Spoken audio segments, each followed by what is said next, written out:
All right, welcome. And we got a full crew here today. We got El Capitan, Bradford Leva. Good day out in the water, Leva. Always a good day out in the water, sir. Titi, excited to see Leva? Yeah, we're talking before you got on. All right, chomping at the bit. Easy question. Is it panic time in the Bronx? Titi, you go first. I mean, it's an interesting question if you factor in what does Yankee management consider panic time? As a fan that grew up with the Tory years, this is definitely panic time. I think we're already playing for the wild card. I'm just going to say it. That's how I feel in my heart. I feel like the division is over and we're gunning for a wild card spot, and that's where we are 1/10 away into the season. So Is is that a panic or no? It sounds like panic. I mean, if you're already calling the division on April 24th, I think the season right now in that locker room, it's let's get the wild card. The Rays run differential, they're plus 86, we're plus 25. I mean, they're miles better than us. If you look at the offensive categories, they're first in absolutely everything. Everything. Batting the average. Rays are unbelievable. No, They're everything. And you look at the Yankees, the Yanks But Titi, pitching. hold on. I got to stop you there. You could look at it the way you're describing it as, all right, the Rays are having a great year. They're off doing their thing. But you know what? We play our game. We get the wild card. We're built for October. No need to panic. You're not answering the question. Yes, this is my point. Okay. To the Boone Cashman management, it's not panic time because this is the status quo that they've decided to run back, that they've been happy with, and we're getting again. So I don't think in their minds it's panic time at all. This is status quo. We're winning. We got a winning record, like Brad and I were talking beforehand. We'll get our 95 wins. We'll compete. We'll fill the ballpark.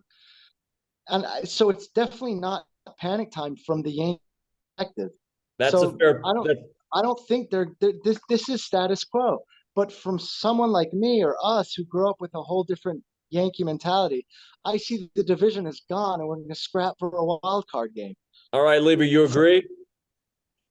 Is it panic time in the Bronx? Is it panic time in the Bronx? Absolutely not. Absolutely not. Yeah. Are the team's offensive stats borderline mediocre? Yeah. I mean, they're hitting 227 as a team. It's like 25th in the league. They're 21st in RBI. I mean, they're in the bottom third in almost every offensive category. I mean, so to Titi's point, it is unimpressive. However, on the flip side of things, the pitching statistics are actually pretty impressive. They are. They're second in the league. I mean, they got a great team ERA at 3.06. Only the Rays are better. Leva, bring the stats. Lock the Lotus. Listen, they're third in the league. They've only given up 152 hits against the Rays 140. That's third in the league. That's it's third in Major League Baseball. They're second in runs allowed at 72. So they might not necessarily be scoring a ton of runs, but they're at least keeping other teams from scoring runs. And as I was saying to Titi before we got on the call, they're winning series. All right. I know it's not sexy, but the Blue Jays was the first series that they've lost. And then, they had the tie against the Twins. They're winning series. Now, honestly, this next couple of games, I mean, they're fourth best record in the league right now. They're 591 winning percentage. Only the Rangers, the O's, and the Rays are better right now in the American League. All right. Also, just finish your point, Leva. Sorry. Well, what I mean is that, is it panic time yet? No. I mean, but we've got, pretty, we're at the Twins for 3. We're at the Rangers for 4. Then we're home for Cleveland for 3. And then we got 3 against the Rays. So these next couple of series coming up, I think are going to be a pretty good indicator of whether or not that panic is warranted. Because if they can play well, if they can win these series, if they can scrap out a couple of games against these teams, I mean, you're talking about the best teams in the American League right now that they're coming up against. So I think coming up, I think we're going to be able to see what this team is made of. Well, Levi, hold on. You don't think we know what this team is by now? No, not yet. What's the off? What are you waiting for the offense to show? You look at the lineups. You got IKF hitting a buck something. You got Hicks hitting a buck something. You got hitting a buck something.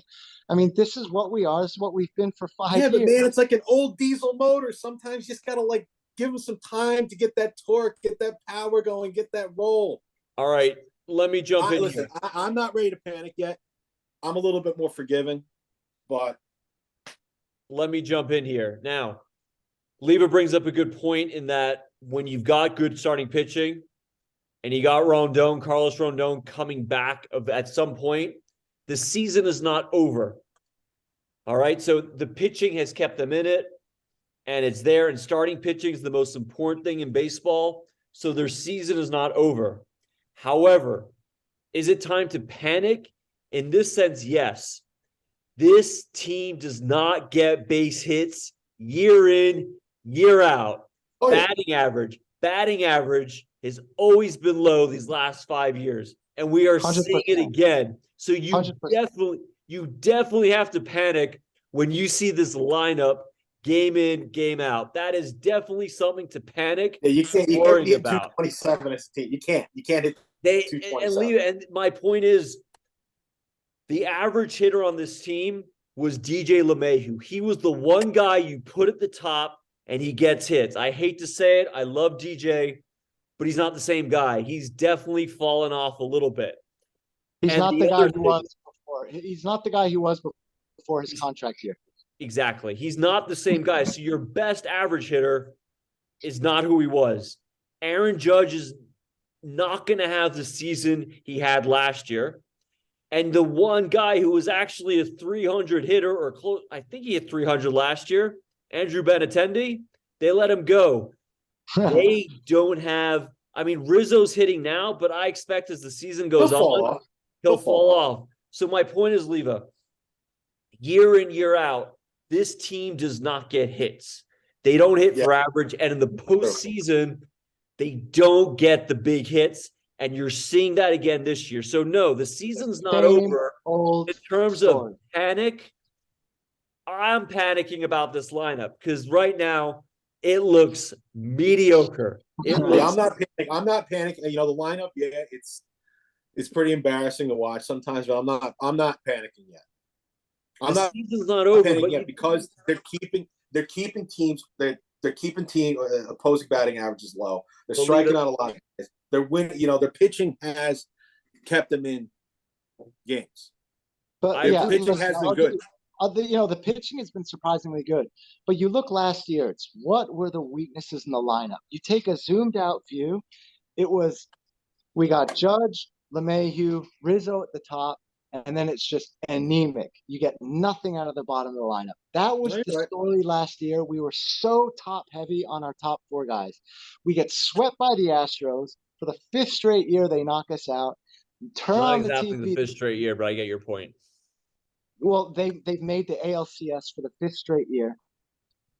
Yeah. Okay. And basically, they bettered the Yankees. It was the same. They've knocked the Yankees out year after year since 2017. Yes. Exactly. Even before that one wild card game when Tanaka got beat. Yep, we got swept. The overwhelming problem was we're just so reliant on the top guys in our lineup.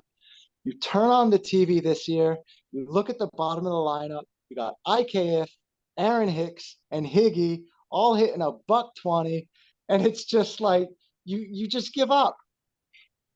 I'm not giving up yet. I'm not giving up. It's not giving, Titi. Yeah, you're not giving up on the series, but I don't see how, Levy, you could look at this team and watch the offense out there and say, there's no need to panic. Because I'm the eternal optimist. You know me. I always think it's going to be a sunny day tomorrow. This lineup. I will give these guys a chance. Listen, the best part about baseball, one of my favorite parts about the game of baseball, is that there's always tomorrow. They suck today. They play tomorrow. Believer. That's the thing. That's what's great about baseball.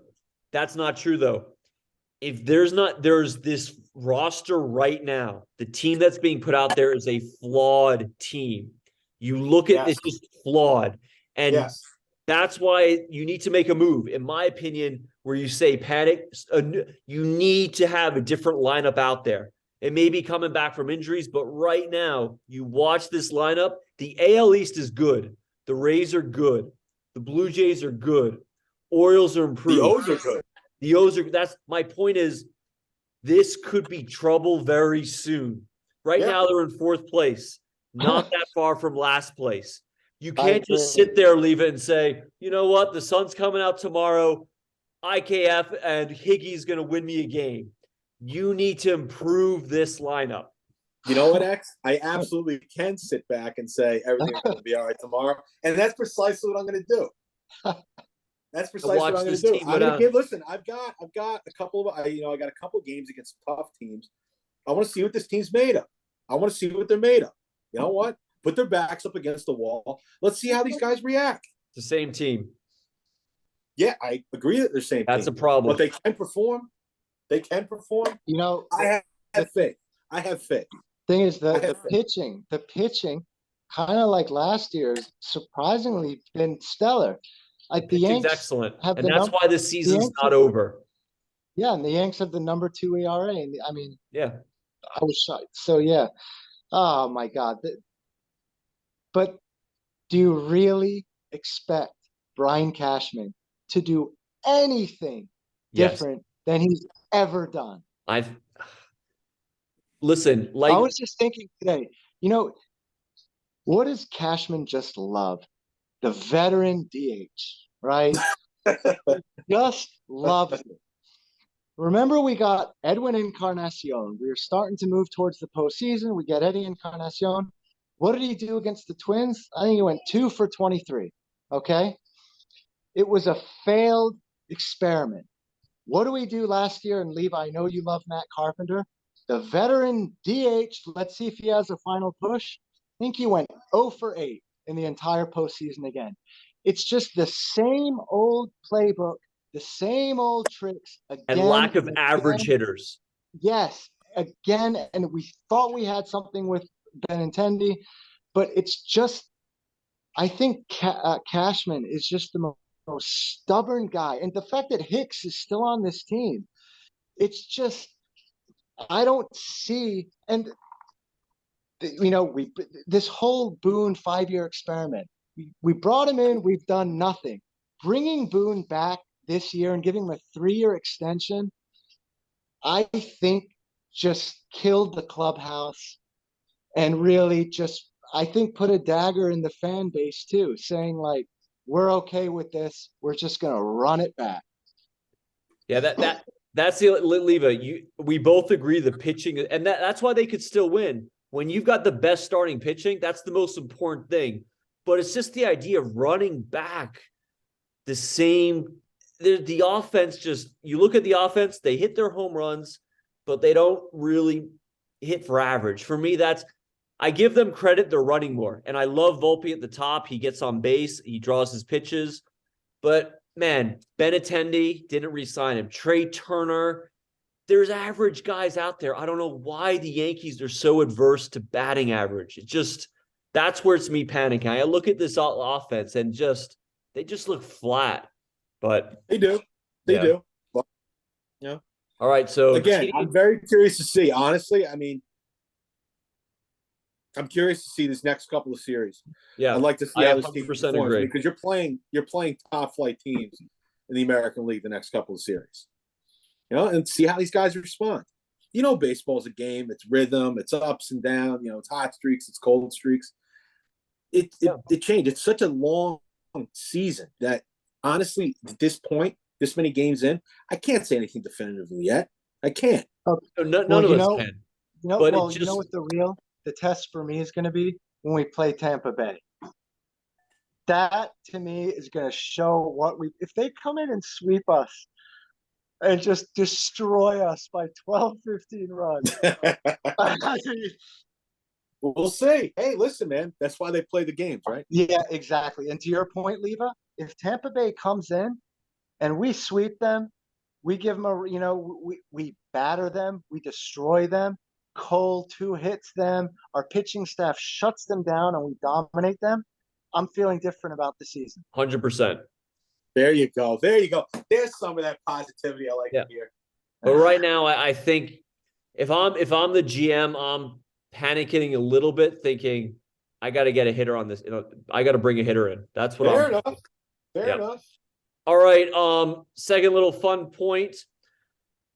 Off baseball a little bit. The internet dominating our lives. Is the internet good for teenagers? Titi, you want to go first? You know what? I do think the internet is good for teenagers. I think when you got a curious mind and you got a thirst, a thirst to educate yourself, I think the internet gives you a lot of things. For example, you want to learn guitar. YouTube is right there. It's going to teach you. It's information at your fingertips, and I think that's healthy for a curious mind. All right. There's too much Hey, Greg. noise somewhere in the background. Sorry. All right. Levy, what do you think? I mean, my biggest issue with the internet is that it dampens the need to actually interact with other human beings in person in social situations, like going to a classroom to learn something or going out to talk to your friends or meet up with your friends. You can just do things through the computer. So, whereas I do agree with Titi's point about how that basically you have Oxford University at your fingertips now. Stuff that was impossible 50 years ago is now you can do it on your phone while you're riding the subway. I do appreciate that, but I do think with that there's been a significant atrophy of people's social interactions, their person-to-person interactions, and that to me is a serious problem. You know what? Overall, Yeah. but And I think the overall, negatives. I actually think the negatives of that outweigh my positives. That's the thing I worry about. You guys know me. I'm like a social animal. So I'm kind of like, I pay attention to this kind of stuff, and I see it with my younger cousins, the younger members of my family. There's just this, like, I don't know, unease, this awkwardness when it's not through some sort of application, internet, something like that. So that's my issue with the internet. Leave overall, you think it's a negative? If you had to weigh the positive and negative? Yes, I would say I would lean more towards the negatives, What about you, Titi? You said you 51 changed your mind. 51 50 51 49 51 Okay. 49. I don't want to be totally curmudgeonly about it. Get off my lawn. What? Well, here's where I think like Leva mentioned, I like that line. And you have Oxford University at your fingertips. And even Titi mentioned, I like that point too, that you have a curious mind, you could look up anything. Here's my issue though with the internet is there's also so much garbage out there, and the human mind, I think, gravitates, especially when you want those dopamine hits. Yeah. Gravitate towards the light, the easy, the fluff. And I think, especially when you're a teenager, yes, you've got Oxford University right there at your fingertips, but you're spending 90% of your time on the internet looking at garbage and polluting your mind. And your mind absorbs everything around you. And there's so much pollution going in from the internet. I think that outweighs the positive. Now, let me give you an example. You think about a classroom. I'm in a classroom every day. And phones have become, it's just such a problem because you think about a classroom 20 years ago, kids get bored or distracted or they don't feel like learning. There's nowhere to turn to. They're stuck with their book, the teacher, everything. Now there's that option of, let me go to the bathroom, get on my phone. It's a quick out. You're doing a project on your computer. Okay, let me just check the internet. Let me check my social media. There's just so much garbage going in, and there's so much garbage out there. Think about social media. Think about all topics. There's just non-professionals putting things out there that are just polluting people's minds. So that's why I think overall, just all that garbage that they get from the internet, unfortunately, outweighs the positive. And I think in about 20 years, we're going to look back at today and say, man, how did they not police the internet? I think in 30 years from now, there's going to be safeguards, especially for young kids, what sites you could use, what you can't use, strict screen times. And we're going to Isn't look that back. on the parents? Isn't that on the parents? Yeah, but leave it when I'm you're not putting that on Google or YouTube or anything else. I mean, it's up to the parents that have to interact with their kids. I mean, the problem is that, just like it was when we were younger, oh man, the kids are annoying the hell out of me. They throw them in front of the TV. Now it's, oh man, kids are so annoying.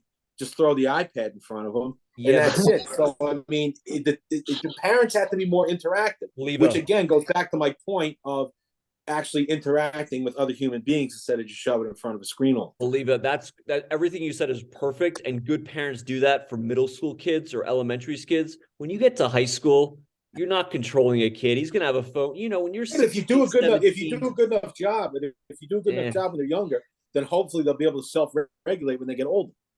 But your teenage, you don't have that maturity, in my opinion. I don't know even the best students are looking up garbage on the internet, just Instagram, Snapchat. That's my point. We all do, but teenagers really don't regulate it. And they're very impressionable at that age. I watched, I don't know if you ever heard of the show Police Squad with Leslie Nielsen, the Naked Gun. There was a TV show back in the 80s. But there was a TV show back in the 80s. I watch clips of that all the time. It's like my go-to when I just need a laugh. Yeah. So I am guilty of watching the garbage as well. We all watch garbage. That's my point. We all want dopamine hits. But in my opinion, a teenager just can't control it. This should be the dopamine hit. You watch this show. There we go. There we go. All right, guys. Good stuff. Lever brought it up. Yankees got a nice, good series coming up in the near future. They have a couple of good series. They have a couple of good series coming up. Yeah, it's gonna be exciting. I'm honestly, after the long cold winter, I just don't want to talk any negative baseball just yet. I'm still on the high. I'm still on the cloud right now. I'm still just. So I don't want like any stuff to come into my head just yet about worrying this, that. I'm still kind of blinders on right now. I just want to enjoy. I want to get through at least, like April, beginning of May. And then I'll start to be like a little bit more serious. But right now, I'm still having pure fun. I'm just happy it's back. We're still in the season's honeymoon. Yeah. I'm just happy it's back. Cool. All right, guys. Have a good night. We'll do it again. All right, take it easy, boys. Oh, pleasure. Bye.